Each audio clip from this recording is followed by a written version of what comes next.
Shalom, bendiciones, que la paz del Rey esté con cada uno de ustedes. Estamos contentos de regresar a nuestro estudio en el libro de Colosenses. Hoy vamos a ver el capítulo 3. Ya las clases pasadas vimos el capítulo 2, vimos lo que significaba el que nadie te juzgue y cómo había un sincretismo dentro de lo que era la celebración de las fiestas judías, Rosh Hodesh, con una mezcla en lo que se acostumbraba en Colosas. También vimos lo que era el triunfo de la cruz, lo explicamos un poquito mejor, y versus lo que era el triunfo de Roma, cuando un emperador conquistaba un lugar, traía a todos los que habían sido derrotados en un desfile, y esto era lo que tenía en la mente Pablo. Hoy vamos a ver el capítulo 3, y vamos a seguir leyendo del libro del Sonderban, el comentario Sonderban. Y dice aquí, buscar las cosas de arriba, capítulo 3, versículo 1 al 4, que nos dice, vamos a leerlo por aquí. Si habéis pues resucitado con el Mesías, buscar las cosas de arriba, donde está el Mesías sentado a la diestra de Dios. Poned la mirada en las cosas de arriba, no en las de la tierra, porque habéis muerto y vuestra vida está escondida con el Mesías en Dios. Y cuando el Mesías, nuestra vida, se ha manifestado, ya no me dio la parte de ahí. Entonces, interesante que dice, donde está el Mesías sentado a la diestra de Dios. Y la palabra aquí para diestra es lugar de honor, la derecha. Dice una posición de grande estatus, concebido como estar a la derecha de una persona honorable. Por ejemplo, un rey. Yeshua es el príncipe de Dios, así es que está a la derecha. Dice, cuando el Mesías, nuestra vida, sea manifestado, entonces vosotros también seréis manifestados con él en gloria.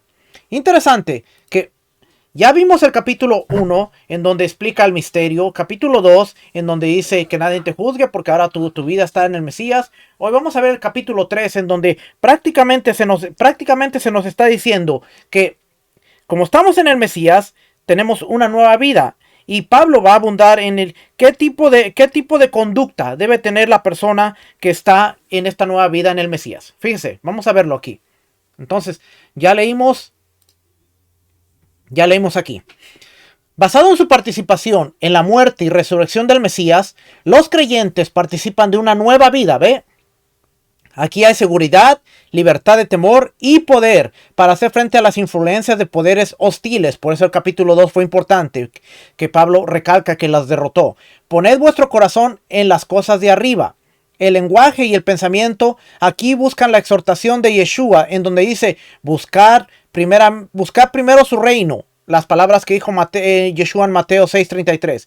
Cuando Pablo habla de lo de arriba, no está pensando tanto literalmente como espiritualmente. Él tiene en mente todo lo que caracteriza el siglo venidero, la vida en la nueva alianza y la ciudadanía en el cielo. Pero aquí dice Filipenses 3:20, y Filipenses 3:20 dice, porque nuestra ciudadanía está en los cielos, de donde también ansiosamente esperamos a un Salvador, el Señor Yeshua el Mesías. Así que él está hablando en términos de la ciudadanía que nos dio el Mesías, cuando él venga y sea completada. La diestra de Dios. Aquí hay un eco del lenguaje del Salmo, esto es interesante, donde dice, a la diestra de Dios. Poner la mira no en las cosas de la tierra. ¿Okay? La diestra. Hay un eco en el lenguaje, pero ahí no es donde esté.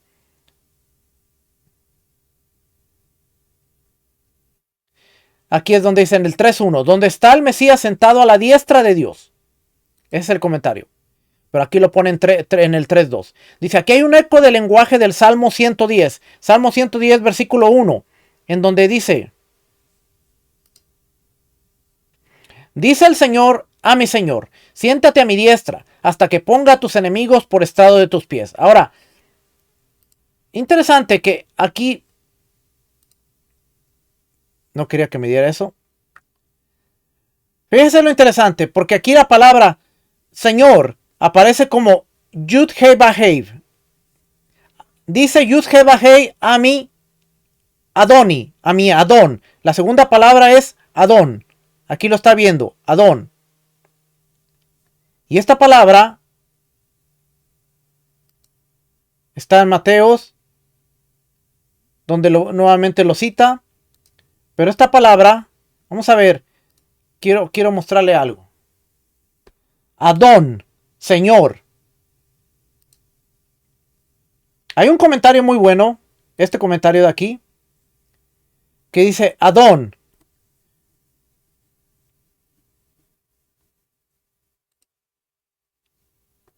Adón, etimología, Adón, Adán, Señor, y su connado femenino, Adat, no son palabras semíticas comunes. Fuera del hebreo del Tanakh, solo aparece en amorítico, cananeo, fenicio, púnico y al menos Adat, palmireno, mientras que Adonai solo se encuentra en el Tanakh y en la literatura influida por él. Además, al igual que su culto, el nombre de dios griego Adonis tuvo sin duda un antecesor semítico, probablemente fenicio. Adón, como sacó a la luz inesperada una inscripción del mismo modo que la excavación del templo de Adonis en Dura, Europa. Había un dios griego que se llamaba Adonis. Vamos a ver aquí donde explique.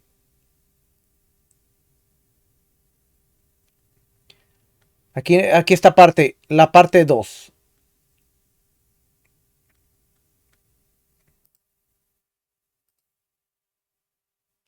Material extrabíblico. En la literatura extrabíblica, Adán o Adón se utiliza para designar a los señores humanos y divinos, al igual que en el Tanakh. Las apariciones más antiguas de nuestras palabras aparecen en las cartas acadias de Mari, Aduna Adad, que han recibido influencias amorreas y cananeas, y los textos de Amarna, Aduna, se encuentran en nombres propios que declaran en relación con algún dios u otro que es señor de la persona que lleva su nombre, o representa una forma abreviada de tales nombres propios teóforos. Los textos ugaríticos, tanto los escritos en sílabas como los escritos en alfabeto cuneiforme, también muestran que Doni, es una parte o una forma abreviada de una parte de los nombres propios teóforos. DN se aplica a un dios, donde el jefe del panteón ugarítico, el dios, dice a otro dios, evidentemente más joven: se te llamará Señor. Desgraciadamente el contexto de esta afirmación es tan fragmentario que no se puede determinar con certeza que a qué joven dios se le da aquí el nombre de DN, Señor, Don. Muy probablemente se trata de Aliyah Baal, el dios de la vegetación primaveral, de la floración rápida, pero también de marchitamiento rápido. De ser así, tendríamos aquí un rastro del dios semítico de la juventud, que debe ser el antecesor del dios griego Adonis, pero no extrañamente esto no ha sido autentificado en ninguna parte hasta el momento. Interesante que ahora estamos viendo a través de este recurso más información de Adón. Fíjate aquí, el 3. Esta no era la clase, pero en fin, ya nos metimos aquí. En el Antiguo Testamento, en el Tanakh, Adón se usa en referencia a un señor terrenal más de 300 veces y a un señor divino unas 30 veces. Si dejamos a Adonai fuera de consideración, segunda de Samuel 3:4, donde el hijo de David nacido de Agit se llama Adonía, o como se escribe su nombre en otros pasajes, Adoniyahu, mi señor es Adonai, es el ejemplo más antiguo que puede fecharse con certeza en el que Israel empleó el concepto Adón. Es posible que Israel ya hubiera llamado Adón a su señor celestial o a un señor humano con anterioridad. Ahí lo tiene. Así es que cuando dice, siéntate, dijo el Señor a mi Señor, Adonai, Adonai. Pero claramente estamos viendo que es muy probable que este Adón, Adonai, Yud-Heh-Vah-Heh, dijo Yud-Heh-Vah-Heh a Adonai. Probablemente este Adonai era un amo, un señor terrenal. Tal como en el griego se le va a llamar Theos a Dios y se le va a llamar Kurios al amo y señor, que viene siendo Yeshua. Así es que interesante. Quería darle esa perlita por ahí, porque dice el Salmo 110, donde Adonai le dice a mi Señor, siéntate a mi derecha hasta que ponga a tus enemigos por estrado de tus pies. Pablo y los primeros creyentes entendieron este pasaje como una promesa mesiánica, de que el ungido de Dios sería exaltado a una posición de prominencia y autoridad después de derrotar a sus enemigos. Pablo invita a los creyentes a meditar sobre el hecho de que viven en conexión vital con un Señor, un Adón soberano que ha derrotado a sus enemigos sobrenaturales, los mismos enemigos a los que ellos se enfrentan ahora y que ahora está entronizado en una posición de autoridad preeminente. Está sentado a la derecha del Padre. Por eso lo dice ahí bien claro. Está a la derecha del Padre. Tu vida está ahora escondida con el Mesías, en Dios. Pablo subraya que la posición de los creyentes en el Mesías es un lugar de seguridad. Emplea el lenguaje de Isaías y de los Salmos para expresar la seguridad del pueblo de Dios en cuando confía en él frente a sus enemigos. En el Salmo 27, del 5 al 6 dice: porque en el día de la angustia me esconderá en su tabernáculo, en lo secreto de su tienda me ocultará. Sobre una roca me pondrán alto. Entonces será levantada mi cabeza sobre mis enemigos que me cercan. En su tienda ofreceré sacrificios con júbilo. Interesante. El salmista dice: porque en el día de angustia me guardará en su morada, me esconderá en el tabernáculo, en el abrigo de su tabernáculo, y me pondrá sobre una roca. Isaías 49:2 dice: a la sombra de su mano me escondió, me convirtió en saeta pulida y me ocultó en su aljaba. Véase también el Salmo 31, 19, 20. Cuán grande es tu bondad, que has guardado para los que te temen, que has obrado para los que en ti se refugian. Delante de los hijos de los hombres, de las conspiraciones de los hombres, tú lo escondes en lo secreto de tu presencia. En un refugio lo pondrás encubierto. Eso es lo que significa estar escondido en el Mesías. Ahora, dejar a un lado los pecados del pasado. Va a empezar a hablar un poquito de la nueva conducta en la nueva vida. Por tanto, hacer morir todo lo que pertenece a vuestra naturaleza terrenal. Dice el versículo 5. Por tanto, considerad los miembros de vuestro cuerpo terrenal como muertos a la fornicación, la impureza, las pasiones, los malos deseos, la avaricia, que es idolatría. Pues la ira de Dios vendrá sobre los hijos de desobediencia por causa de estas cosas. Fíjese lo que dice aquí. En las cuales vosotros también anduvisteis en otro tiempo, cuando vivías en ellas. Pero ahora desechar también vosotros todas estas cosas: ira, enojo, malicia, maledicencia, lengua soez de vuestra boca. No mintáis los unos a los otros, puesto que habéis desechado al viejo hombre con sus malos hábitos, y os habéis vestido del nuevo hombre, el cual se va renovando hacia un verdadero conocimiento conforme a la imagen de aquel que lo creó. La imagen, aquí la imagen es eikon, la misma palabra que se utiliza para Yeshua, que él es el eikon, la imagen del Dios invisible. Ahora nosotros vamos a ser creados conforme a la imagen de aquel que los creó.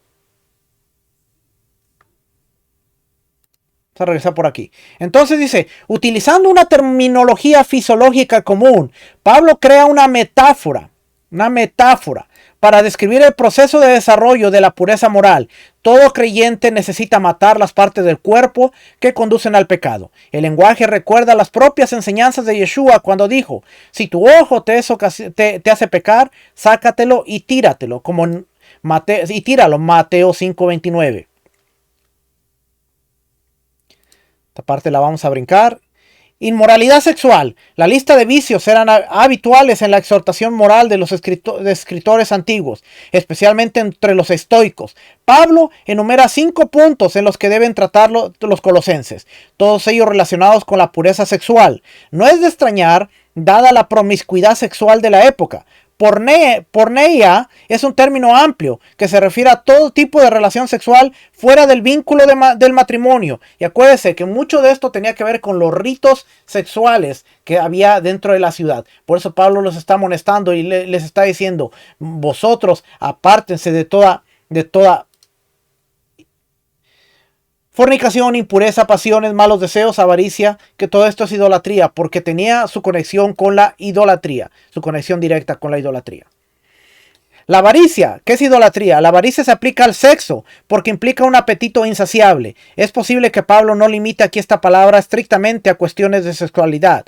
En un contexto cultural en el que abunda la idolatría, resulta sorprendente que Pablo se refiera a la avaricia como idolatría. En la mente de Pablo, sin embargo, cualquier cosa, incluidos los placeres sexuales desenfrenados, que usurpen el lugar propio de Dios en la devoción de uno, es idolatría. La ira de Dios se acerca. Todo el mundo será llamado a rendir cuentas en el futuro sobre su apropiación indebida del don divino de la sexualidad. Así así como de cualquier otra forma de idolatría. Los profetas del Tanakh suelen llamar a este periodo del juicio de Dios, el día de Adonai. El profeta Sofonías advierte: el gran día de Adonai está cerca. Ese será un día de ira, un día de angustia. Sofonías 1 del 14 al 15 y también Primera de Tesalonicenses 5 del 1 al 3. Ahora bien, hermanos, con respecto a los tiempos y a las épocas, no tenéis necesidad de que os escriba nada, pues vosotros mismos sabéis perfectamente que el día del Señor vendrá así como un ladrón en la noche, que cuando estén diciendo paz y seguridad, entonces vendrá la destrucción. La destrucción vendrá.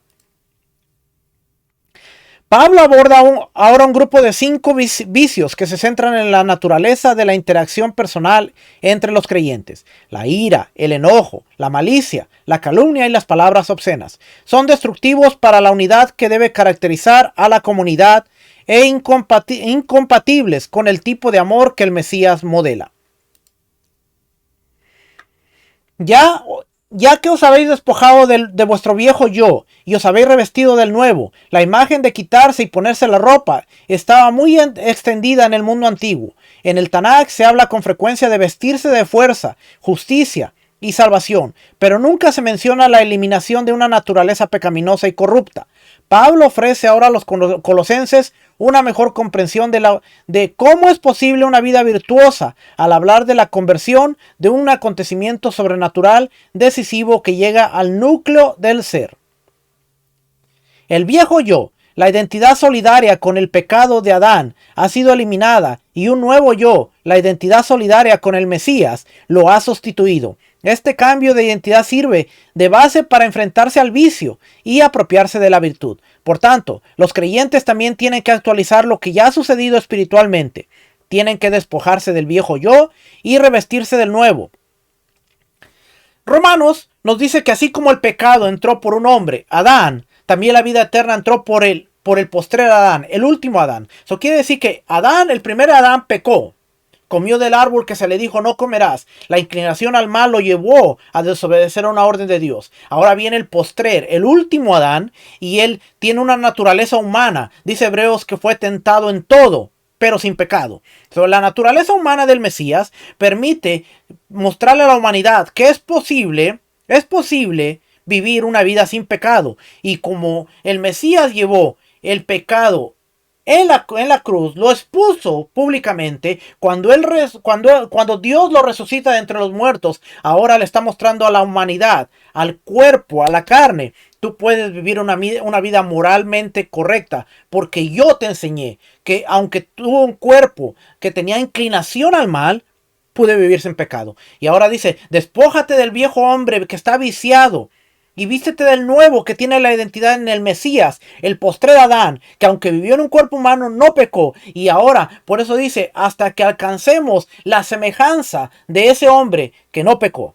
Algo sumamente interesante, porque ahora Pablo está diciendo: el viejo hombre es pecaminoso, el viejo hombre tiene una inclinación al mal.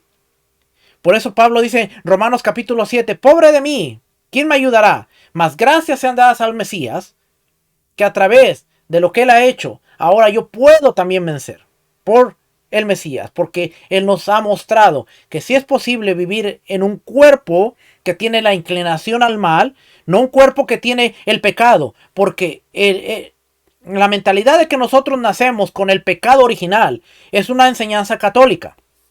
Nosotros no tenemos el pecado, no nacemos en pecado. Nuestro cuerpo es un cuerpo que va a morir, porque la paga del pecado es la muerte, y eso es lo que toda la humanidad tiene. Va a morir porque por Adán entró la muerte, pero no tenemos un pecado original, no nacemos con pecado. Nacemos con una inclinación, esa inclinación nos lleva hacia el pecado. Es muy diferente decir nacemos en un cuerpo pecaminoso a decir nacemos en un cuerpo que tiene una inclinación pero se puede vencer y tú puedes vivir sin pecado, y el Mesías te enseñó cómo hacerlo. Voy a leer por aquí. Bárbaro. Bárbaro.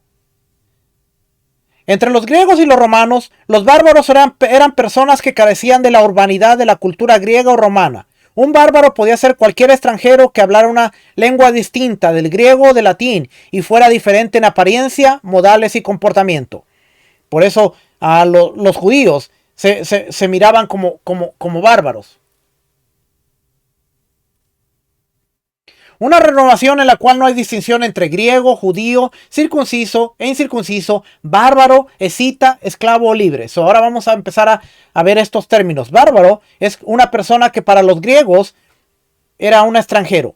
Judío podía ser un extranjero. El escita, históricamente los escitas eran un pueblo del norte, situado a lo largo de la costa septentrional del Mar Negro, en la zona de lo que hoy es el sur de Ucrania. Para los griegos, los escitas eran un pueblo violento, inculto e incivilizado. Josefo refleja una visión común de los escitas cuando dice: en cuanto a los escitas, se complacen en matar a los hombres y se diferencian poco de las bestias brutas. Para los que han sido incorporados al cuerpo del Mesías, ya no hay distinción de las personas en función de su etnia, cultura, sexo o condición social.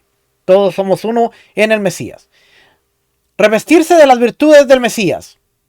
Del 12 al 17, vamos a ver. Entonces, ahora dice, donde ya no tienes que tener una renovación, en donde ya no hay ninguna etnia, ya no hay griego, judío, ya no hay circunciso, todos somos uno en el Señor. Pero entonces esta palabra es interesante, porque ya que puso la premisa, ahora dice, entonces, como escogidos de Dios, santos y amados, revestidos de tierna compasión, bondad, humildad, mansedumbre y paciencia. Acuérdense, ya los exhortó a decir: deja toda la ira, deja toda la... Aquí donde está, deja la ira, el enojo, la malicia, maledicencia, el lenguaje soez de vuestra boca. Y ahora dice, como escogidos de Dios, amados, revestidos de tierna compasión, bondad, humildad, mansedumbre, paciencia, soportándonos unos a otros, perdonándonos unos a otros, si alguno tiene queja contra otro. Como el Mesías os perdonó, así también hacedlo vosotros. Sobre todas estas cosas, vestidos de amor, que es el vínculo de la unidad, y que la paz del Mesías reine en vuestros corazones, a la cual en verdad fuiste llamado, un solo cuerpo, y ser agradecidos. Que la palabra del Mesías habite en abundancia en vosotros, con toda sabiduría, enseñándonos y amonestándonos unos a otros con salmos, himnos y canciones espirituales, cantando a Dios con acción de gracias en vuestros corazones. Y todo lo que hacéis, de palabra o de hecho, hacedlo todo en el nombre del Señor Yeshua, dando gracias por medio de Él a Dios el Padre. Dando gracias al Padre por medio de Él. Entonces dice, Pablo exhorta a los creyentes colosenses a cultivar una serie de virtudes creyentes esenciales para la vida en su nueva comunidad. Entreteje cuidadosamente en sus amonestaciones las razones por las que ahora son capaces de cambiar sus actitudes, estilo de vida y comportamiento. No solo han participado en la muerte y resurrección del Mesías y han recibido un nuevo yo, sino que también ya han sido elegidos por Dios y han recibido la pureza, el amor, el perdón, la paz y la palabra del Mesías. Soportarse mutuamente. Esto debe matizarse con lo dicho por Pablo en Colosenses 2. La falsa enseñanza no debe soportarse con paciencia. Sin embargo, si los líderes de la facción se apartan de sus enseñanzas de acuerdo con las instrucciones de Pablo, los colosenses deben apresurarse a perdonarlos y abrazarlos con amor. Que la paz del Mesías gobierne en vuestros corazones. Gobernar no capta todo el significado de la palabra braveu. Se trata de una metáfora que procede del contexto de los juegos atléticos, en los que un oficial haría las veces de árbitro para juzgar un conflicto. Los colosenses no solo viven atemorizados por el reino de lo demoníaco, sino que ahora se encuentran sumidos en la confusión a causa de la enseñanza de la filosofía, por no mencionar todas las demás preocupaciones de la vida cotidiana. Estos temores y tormentos internos debían ser adjudicados por el maravilloso don de la paz del Mesías. La palabra del Mesías, en esta época tan temprana, es dudoso que los colosenses posean algo de los 4 evangelios, pero tienen mucha enseñanza sobre Yeshua. La han recibido de la tradición oral procedente de Judea, que les fue transmitida por Pablo a través de Epafras. Como ya hemos mencionado, por parte de ello puede haber sido himnos ricos en enseñanza sobre Yeshua. Pablo les anima aquí a seguir meditando sobre la enseñanza acerca del Mesías, especialmente en la medida que les es impartida en sus himnos de alabanzas hacia el Mesías.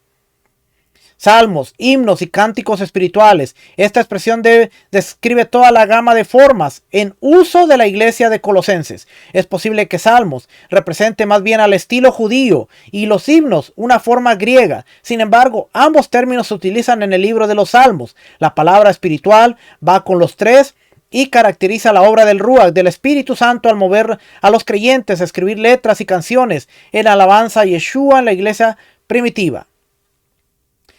A Yeshua no como Dios, sino como el mensajero de Dios. Y ahora va a entrar a la parte de un comportamiento adecuado en el hogar creyente. Este es el ejemplo más antiguo de un conjunto de instrucciones para los distintos miembros de un hogar creyente. También vemos los deberes domésticos en 1 de Pedro 2:11. Hay muchos ejemplos de este tipo de instrucciones en la antigüedad, tanto en el judaísmo helenístico como en la filosofía popular helenística, como el estoicismo. Una de las características claves que distingue este código doméstico de los códigos no creyentes es la nueva base y motivación. 7 veces en estos 8 versículos Pablo enraiza sus instrucciones en el Señor. Es crucial reconocer que Pablo no está amonestando a estos creyentes para que se ajusten a los patrones culturales imperantes, sino más bien para que se evalúen en todo lo que hacen a la luz de la enseñanza sobre Yeshua y el modelo que dejó para que su pueblo lo emulara, que fueron los mandamientos. Esposas, estar sujetas a vuestros maridos como conviene en el Señor. Pablo insta a las esposas a reconocer que existe un orden de autoridad en el hogar creyente. En los hogares de la antigüedad existía un fuerte patriarcado cultural. El escritor del siglo I, Plutarco, comenta: si ellas, las esposas, se subordinan a sus maridos, son elogiadas. Pero si quieren tener el control, cortan una figura más triste que los sujetos de su control. Otro escritor expone el papel de las esposas con bastante sencillez, porque es propio de una esposa estar sujeta a su marido. En un hogar romano, el varón de más edad tenía autoridad como pater familias. Lo que es de vital importancia aquí es que Pablo califica la sumisión como conviene en el Señor. Una vez más, la cultura no es la guía, sino la revelación de Dios sobre cuestiones de relaciones, de roles y orden. En Efesios 5, Pablo basa este orden en la relación matrimonial, en el modelo de la relación del Mesías con la iglesia. Maridos, amar a vuestras mujeres y no seáis duros con ellas. Los maridos creyentes deben evitar ser insensibles y dominantes con sus esposas. Esto contrasta significativamente con muchos hogares romanos. Plutarco habla de hombres romanos que rabían amargamente contra sus esposas. Pablo va un paso más allá al ordenar a los hombres que amen a sus esposas con la clase de amor que nos modeló el Señor Yeshua. Hijos, obedecer a vuestros padres en todo. El quinto mandamiento ordena a los hijos honrar a sus padres. En un contexto judío, en el que los hijos aún eran menores de edad, el honor se demostraba mediante la obediencia.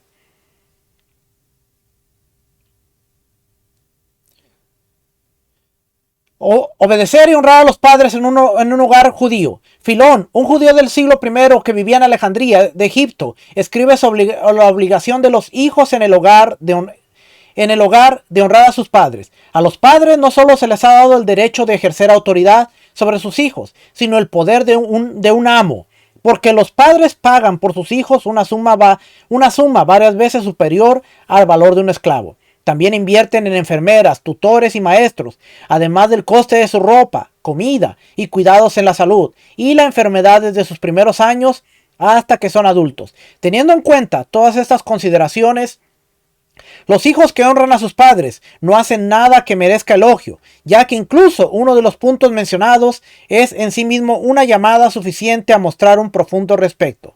Y por el contrario, merecen culpa, una fuerte reprimenda y un castigo extremo quienes no lo respetan. Como mayores, ni los escuchan como instructores, ni sienten el deber de retribuirles como benefactores, ni les obedecen como gobernantes, ni les temen.